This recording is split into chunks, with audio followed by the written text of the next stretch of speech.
Okay, you're walking every day but still not losing weight. There's three things that are canceling out your effort. And the first one's a little sneaky and you may not have even heard of it. So you went for a 30-minute walk this morning, you felt great, you moved your body, but here is what's happening the rest of the day. And you don't even realize it. Your body's actually compensating after the walk. And this all happens unconsciously. You set more at work, take the elevator instead of the stairs, you have your kids go grab something instead of you getting up and grabbing it. And in the evening, maybe you just collapse on the couch instead of actually tidying up the house. Now, none of this feels significant, but science has a name for it. It's called NEAT, non-exercise activity thermogenesis. And here's the crazy part, that NEAT burns about 300 to 800 calories for you every day without even realizing it. That's more than most workouts. But when you go for your walk and you're just doing your 30-minute time rather than tracking every step throughout the day, now this includes other exercise, but studies show your NEAT actually gets reduced by 20 to 30% a day. So you may have actually burned 200 calories walking, but you've reduced all your other little fidgeting movements by 300 for the day. So then in that scenario, you've actually burned less than you would have by not walking at all. Now I'm going to show you exactly how you can fix this. First, you need to fix problem number 2 because this one is very common. And if you're not tracking your food, this is 100% happening to you right now. You went for your walk, you moved your body, now you feel like you earned it. So at 3 p.m. when snack time arrives, maybe you have an extra handful of almonds, maybe you add some peanut butter to your apple and get a little carried away. Hey, why not? I worked out this morning. Or maybe you go slightly heavier on the portions at dinner time. Now, none of these feel like big deals, but watch what happens over time. Your morning walk burned 250 calories. Some trail mix at 3 p.m., that's 200 calories. Some extra peanut butter, that's 100 calories. Slightly bigger dinner, that's 200 calories. So you burn 250 calories on your morning walk, you ate in an extra 500 calories adding all that up, you're now 250 calories over for the day rather than being under. And here's the worst part. Studies show that most people overestimate the number of calories they burn by 50% and then underestimate the amount of calories they've eaten by 50%. So once again, just human bias, you might think that you actually burned 400 calories in the morning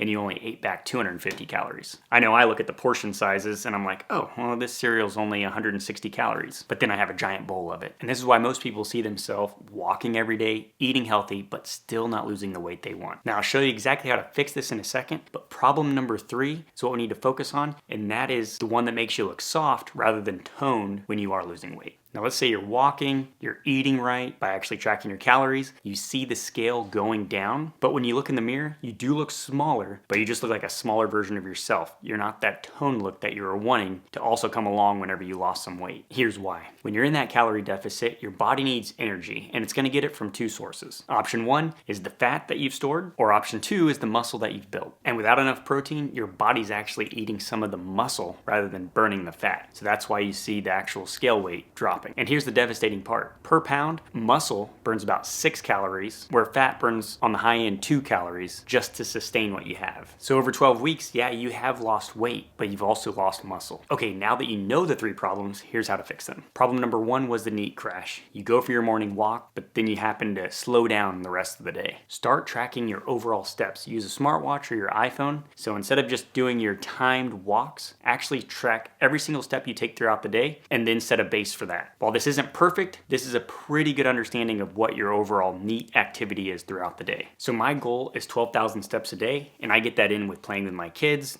doing laundry, just regular household activities, which is great because your house will be cleaner. When you're sitting on the couch and you're like, oh man, and you look down and it's whatever time, and you're like, I only have 6,000 steps, I need to get more steps. Well, instead of like having a time you have to go run and do some cardio, you could simply get up, go do some dishes, pick up all the toys that your kids have laid out everywhere. So you're killing 2 birds with 1 stone. Fix number 2 is start tracking the calories that you eat. I know this is the hardest part. It sucks so bad, but I use the Lose It app on my phone, and every day I just track how many grams of whatever I'm eating. The nice thing is the Lose It app is much better than MyFitnessPal. It's more user-friendly and intuitive. And the nice thing is you don't need to track calories all the time. Chances are the reason you're losing weight is for a specific event that's coming up. So just track it until you hit your goal weight. Plus, it's going to make you more aware of all the foods that you're eating as far as how calorie dense they are. Because most people are shocked. I know myself, whenever you're adding up some stuff, you're like, oh my gosh, I can't believe this bag of chips. Or if you drink any alcohol, I don't even drink alcohol anymore. It is so high in calorie and has no nutritional value. That's another reason why I don't do creamer in my coffee anymore. And if you're just starting out, you don't need to go crazy. Just track what you normally would eat, and that's it. Don't do anything fancy. Just track what you're currently eating. Don't try to cut calories. Do it for a week, and then The next week, maybe try to cut 200 to 300 calories if you're still trying to lose weight, which I'm sure you are. That's why you're watching this video. And problem number 3 is just make protein a priority in your meals. You still want to track it, and since you're tracking your calories, it's automatically going to do this in the Lose It app. And check out the show notes below where you can see that there. But you need to be getting 0.8 to maybe 1 gram of protein per pound of goal body weight. So for easy math, if you're trying to do 150 pounds, you need to be eating somewhere between 120 and 150 grams. Start at the low end. If you're still hungry throughout the day, maybe try to bump up your protein amount because that'll help you feel fuller longer. Plus, it gives your body the nutrients it needs to keep the muscle you have. Now, that's just 3 of the 7 fundamentals that are guaranteed to help you lose weight. If you want to learn all of them, you can watch this video here or check it out in the description below. See you guys in the next video.